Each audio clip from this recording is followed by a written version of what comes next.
여러분 얼마 전 그 뉴스에 보도되었던 들으셨던 이야기일 텐데요.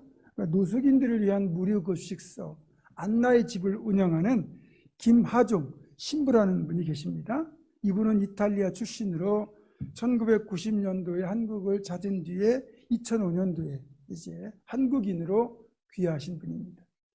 이분이 운영하는 무료 급식소에 벤츠를 타고 온 모녀가 도시락을 받아간 사실이 알려지면서 세간의 화제가 되었던 그 급식소를 이분이 운영하십니다. 이분이 한 번은 SNS에 이런 글을 올렸습니다. 이상하다. 혹시 우리 안나의 집도 호텔 레스토랑처럼 메뉴판을 준비해야 되나? 라는 제목으로 글을 올렸는데 글의 내용은 이렇습니다.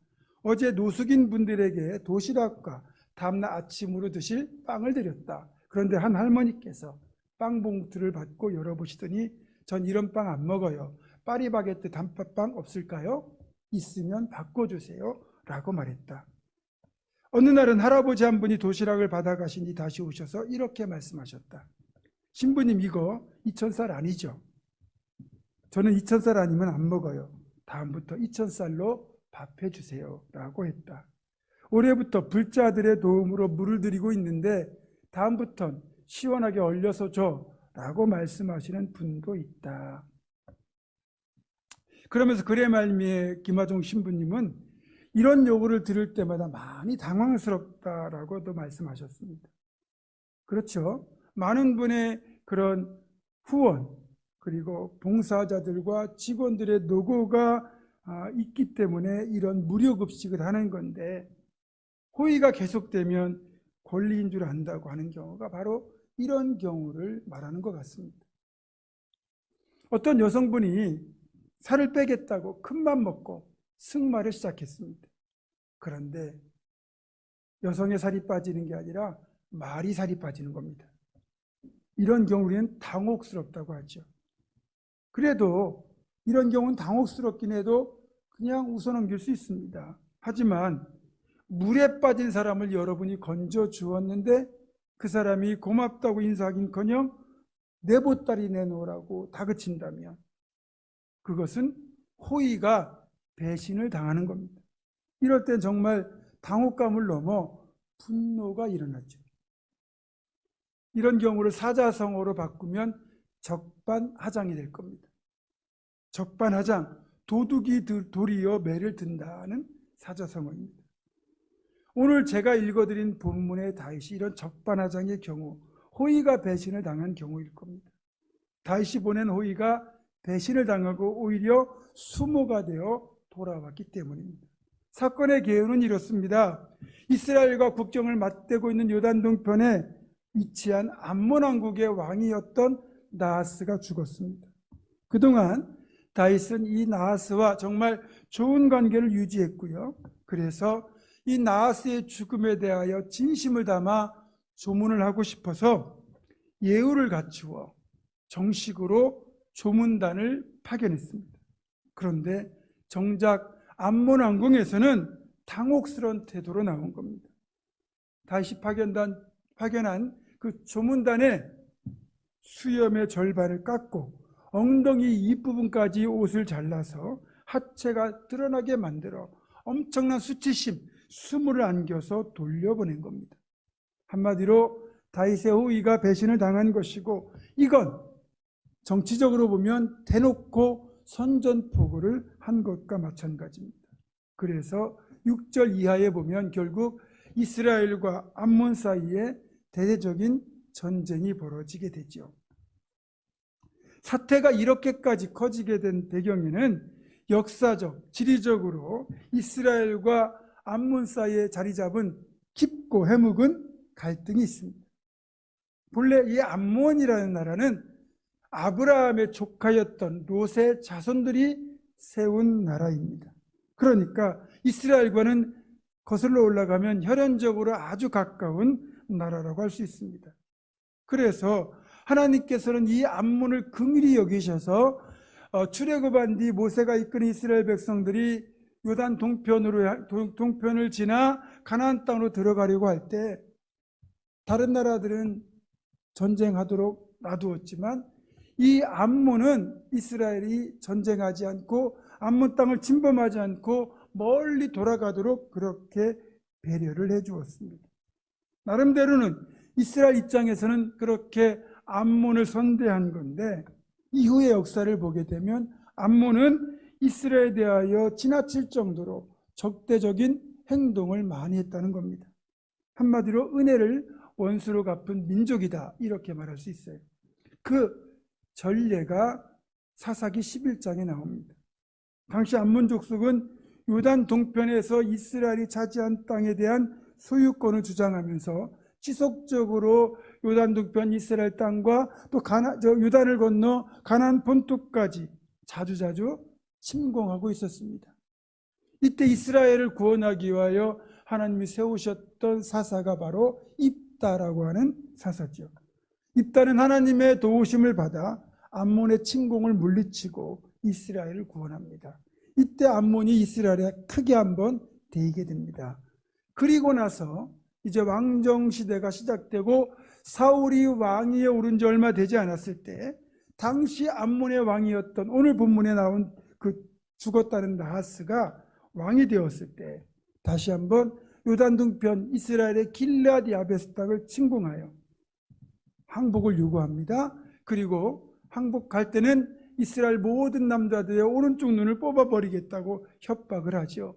그리고 이 사실이 사울에게 알려지고 사울이 이스라엘 군대를 소집하여 암몬을 쳐서 크게 무찌르고 이스라엘을 구원합니다. 이때 암몬이 이스라엘에게 크게 두 번째 데이죠. 그리고 이때 패배의 쓴맛을 보았던 암몬 왕 나하스는 사울 왕에게 복종하는 일종의 주종 관계를 맺었고, 이 관계는 다윗이 왕이 된 뒤에도 계속해서 존속이 된 것으로 보입니다. 특별히 다윗이 통치하는 동안 하나님께서 다윗을 기뻐하시고 다윗에게 큰 은혜를 베푸셔서 정말 이스라엘이 강대국이 되는 그런 역사를 나하스는 두 눈으로 목격합니다. 사무엘하 8장을 보시면 다윗과 전쟁을 벌였던 주변의 모든 나라들이 다윗에게 전부 패하였고, 그 중에서 암몬의 형제 나라인 모압 같은 경우는 다윗에게 패배한 뒤에 아주 끔찍한 형벌까지 받게 됩니다. 사무엘하 8장 2절입니다. 다윗이 또 모압을 쳐서 그들로 땅에 엎드리게 하고 줄로 재어 그 두 줄 길이의 사람은 죽이고 한 줄 길이의 사람은 살리니 모압 사람들이 다윗의 종들이 되어 조공을 드리니라. 키 큰 남자는 다 죽었습니다. 저도 모압 사람이었으면 죽었을 거예요. 그러니까 모압이 다윗에게 대적을 한 뒤에 아주 처참하게 패하면서 그것을 암몬이 목격을 했거든요. 나하스가 그 모든 일을 목격하면서 다윗과 대적하는 것보다는 화친하는 것이 왕국의 유익이다, 이런 결론에 도달했고, 계속해서 나하스는 다윗에게 머리를 숙이고 이스라엘과 평화 조약을 맺고 주종 관계를 계속 유지하였습니다. 이스라엘 하나님 여호와께서 함께 하시는 다윗과 대적하는 건 곧 패배와 멸망을 의미하는 것을 깨달았기 때문에 지혜롭게 다윗에게 접근하여 가깝게 지냈던 거죠. 다윗은 그렇게 머리를 숙이고 들어온 나하스에게 호의를 베풀었고, 또 나하스는 자신이 왕위에 있는 동안 감히 다윗을 배신할 생각을 하지 않았습니다. 그런 관계가 나하스가 죽는 날까지 지속이 되었던 겁니다. 이러한 나하스의 지혜로운 판단과 외교 덕분에 다윗에 의하여 주변의 모든 나라들이 그렇게 패배를 하고 많은 어려움을 겪는 그동안에도 암몬만큼은 평화로운 태평성대 시대를 누릴 수가 있었습니다. 암몬 왕 나하스는 비록 이방의 왕이었지만 참 지혜롭고 현명한 왕이었다고 할 수 있습니다. 그러던 중 이 나하스가 죽었다는 소식을 듣고 다윗은 생전에 나하스가 자신과 맺은 동맹을 굳게 지켰던 것을 기억하며 애도의 뜻을 표시하고 그 아들 한운과 이제 그 동맹 관계를 다시 공고히 할 목적으로 대규모의 조문단을 꾸려서 파견을 한 겁니다. 정말 다윗은 선한 의도를 가지고 행한 일이었음을 본문의 원어를 보면 알 수 있거든요. 나하스가 헤세드를 내게 보였으니 나도 그에게 헤세드를 베풀리라. 헤세드가 자비, 사랑이잖아요. 그러나 아직 분별력이 부족하고 경험이 없는 젊은 왕 한운을 측근에 있는 신하들이 잘못된 판단으로 부추깁니다. 다윗이 대규모의 주문단을 왜 보냈겠느냐? 우리 암몬의 수도인 랍바성을 공격하려고 정보를 수집하기 위하여 보낸 것이다. 절대로 우리 성읍을 살펴보게 해서는 안 된다. 그리고 우리도 자존심이 있지 않느냐? 우리가 결코 호락호락한 상대가 아니라는 것을 확실하게 보여주어야 된다. 이 말을 한운이 듣고는 판단을 잘못해서 특사로 온 주문단의 수염을 깎고 옷을 잘라서 수치를 주어 돌려보내게 된 겁니다. 당시 남자들의 수염은 남성성을 상징하는 표시일 뿐만 아니라 자유인이라는 표시이기도 했습니다. 따라서 수염이 깎였다는 건 남자로서의 능력을 거세당했다는 의미이기도 하지만 너는 더 이상 자유인이 아니라 나에게 굴복해야 될 노예다라는 뜻입니다. 그러니까 한우는 다윗의 사신들의 수염을 깎음으로써 결과적으로 다윗을 거세하고 다윗을 노예로 삼겠다고 표현한 겁니다. 또 특사들의 옷을 중동볼기까지 잘랐다고 되어 있는데 이 말은 겉옷을 엉덩이 위, 즉 허리까지 드러나도록 잘랐다는 겁니다. 이것도 엄청난 수치를 주는 행위였는데 당시 남자들은 속옷을 입지 않았습니다. 속옷을 입는 사람들은 제사장들 뿐이었습니다. 그렇다면 겉옷을 엉덩이 위까지 잘라냈다면 남자들의 하체가 다 드러날 수밖에 없습니다. 엄청난 수치를 준 것이지요. 또 외교관계에서 특사를 파견한 왕의 모든 권위와 권한을 가지고 나아갑니다. 따라서 특사에 대한 모욕은 특사를 보낸 다윗에 대한 모독입니다. 다윗은 이 소식을 보고받고는 조문단으로 파견된 신하들에게 너희 수염이 자라기까지 여리고에 머무르라고 말하지요. 여기에는 이스라엘의 외곽지대에 머물게 함으로써 신하들의 수염이 자랄 수 있도록 그렇게 수치를 감춰주기 위한 배려도 들어있지만 한운에게 신하들이 상한 수치 그리고 그 본질에 들어있는 다윗 자신에 대한 수치를 반드시 갖겠다는 다윗의 의지가 여기에 내포되어 있는 겁니다. 물론 한운도 아주 바보는 아니라서 자신이 행한 일이 당연히 다윗에게 선전포고와 마찬가지라는 것을 알고 행한 것이기 때문에 다윗과 전쟁을 벌일 준비를 단단히 하고는 군대를 소집하고 또 돈을 주고 주변 나라에서 용병까지 고용하게 됩니다. 어쨌든 최종적인 결과는 암몬이 돈을 주고 고용했던 그 용병을 보낸 나라의 군대들이 다윗의 군대에 의하여 모조리 패하였고 11장 이후에 보게 되면 암몬의 수도인 랍바 성읍이 결국 다윗의 군대에게 함락이 됨으로써 암몬은 멸망 직전까지 가게 됩니다. 결국 한운의 결정이 최대의 판단 착오였음이 드러나게 되죠. 이 사건에서 우리는 특정 사안이나 상황에서 어떻게 판단하고 결정하고 행동하는 것이 옳은지, 공동체 유익한지를 제대로 분별하지 못한 지도자의 판단력 부족과 또 그런 지도자를 잘못된 길로 가도록 부추겼던, 잘못 보필했던 신하들의 어리석음을 더불어서 발견하게 됩니다. 나중에 살펴보겠지만 열왕기상 12장을 보면요, 솔로몬이 죽고 그 아들 르호보암이 왕이 되었을 때 이제는 솔로몬 왕이 우리에게 부과했던 그 과중한 노역을 이제는 좀 가볍게 해달라는 백성들의 요구 앞에서 이제는 백성들의 요구를 들어주라는 나이든 신하들의 충고를 무시하고 처음부터 그들의 요구를 들어주면 평생 밀리게 된다는, 그래서 더 강하게 나가야 된다는 젊은 신하들의 조언을 받아들여 백성들의 요구를 무시했다가 결국 르호보암은 죽을 뻔한 위기도 넘기고요, 나라가 둘로 갈리는 뼈아픈 결과를 가져오죠.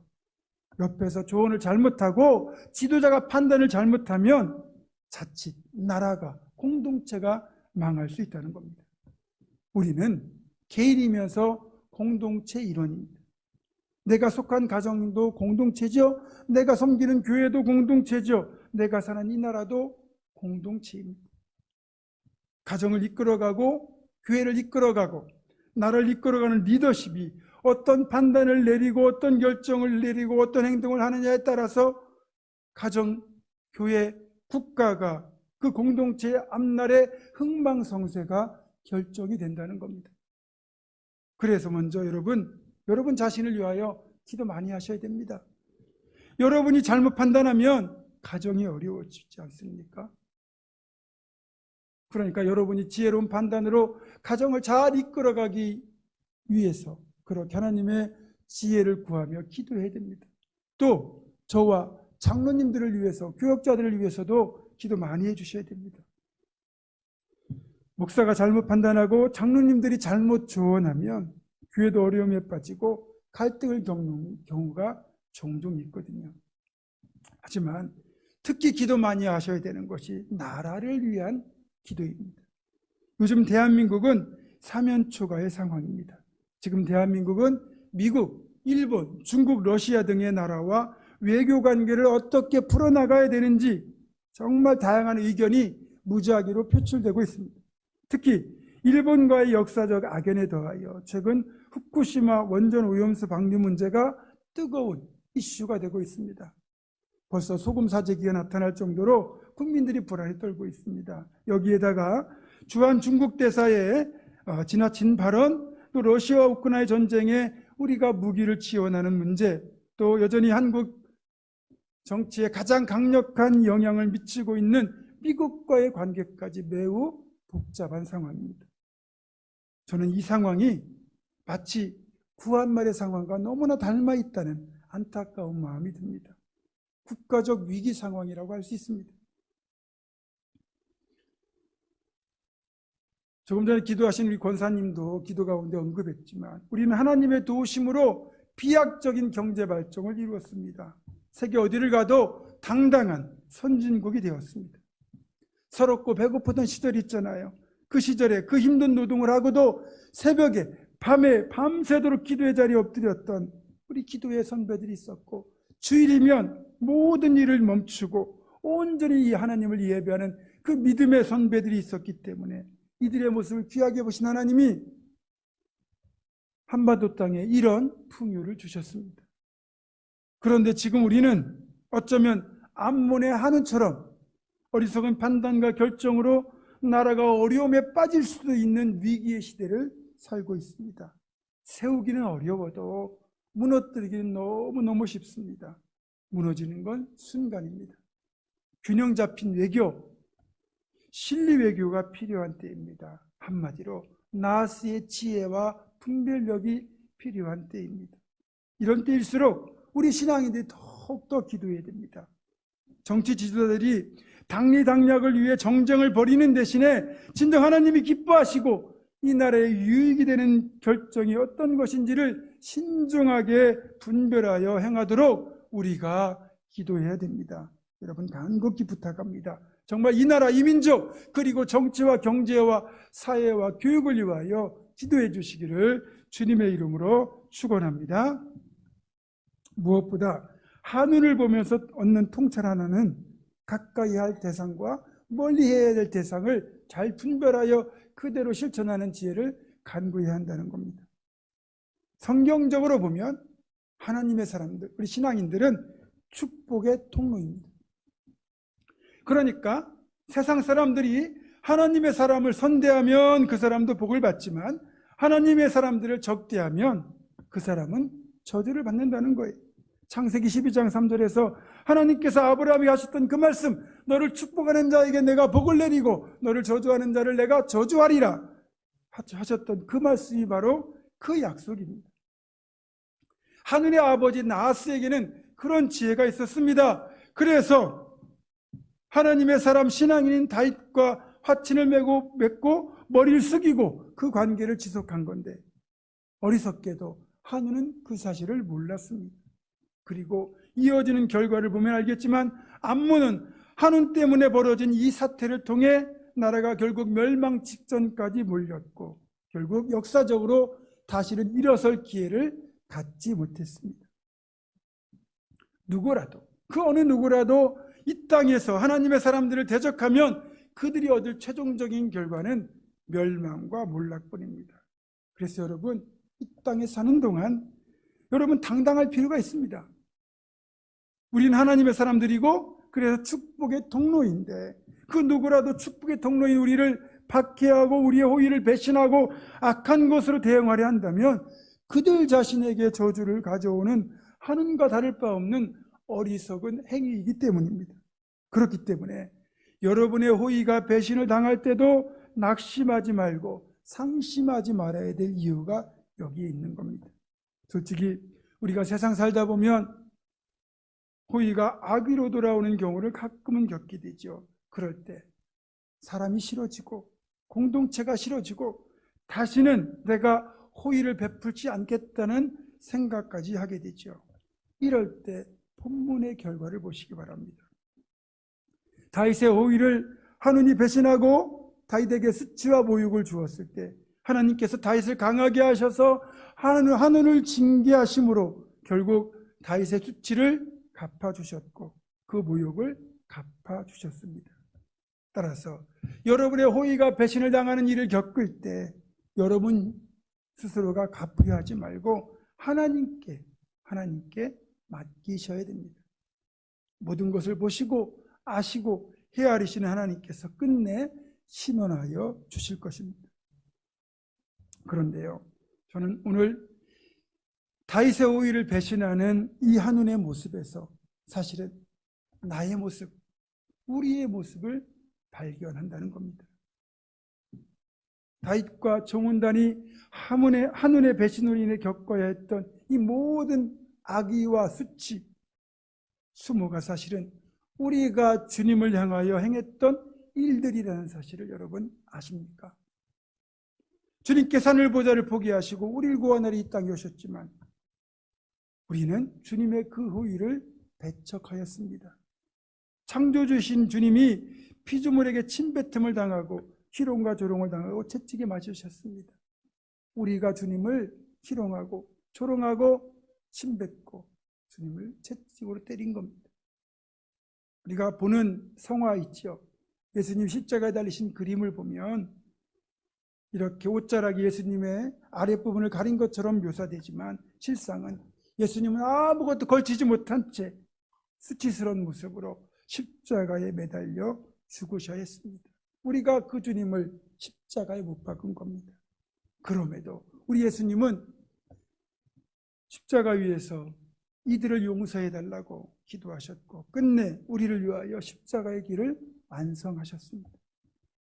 호의를 배신한 우리를 주님은 그렇게 용서하시고 사랑하셨잖아요. 따라서 우리의 호의가 배신을 당할 때 이를 대갚아주는 다윗의 방식 대신에 이제 복음의 시대를 살아간 우리들은 예수님의 방식을 따라야 됩니다. 마태복음 5장 38절, 39절, 44절은 이렇게 말씀합니다. 또 눈은 눈으로 이는 이로 갚으라 했다는 것을 너희가 들었으나 나는 너희에게 이르노니 악한 자를 대적하지 말라. 누구든지 내 오른편 뺨을 치거든 왼편도 돌려대며 나는 너희에게 이르노니 너희 원수를 사랑하며 너희를 박해하는 자를 위하여 기도하라. 아멘. 정말 아멘입니다. 예수님의 말씀대로 개인적인 관계와 공동체 내에서의 관계 속에서 우리는 나에게 다가온 호의에도 선하게 대응해야 되고 또 내가 보낸 호의가 혹 배신을 당한다 할지라도 그 모든 상황 다 하나님께 맡기고 우리는 주님의 마음으로 끝까지 품고 끝까지 사랑해야 할 것입니다. 그렇게 주님 닮은 모습으로 신실하게 사랑하며 살아가는 우리 모두가 되기를 주님의 이름으로 축원합니다. 기도하겠습니다. 공의로우시고 자비로우신 하나님, 때로는 우리 호의가 배신을 당할 때라도 하나님께서 대신 갚아주시고 그저 우리는 예수님께서 보여주신 사랑의 품으로 끝까지 사랑하고 품게 하여 주시옵소서. 예수 그리스도의 이름으로 기도드립니다. 아멘.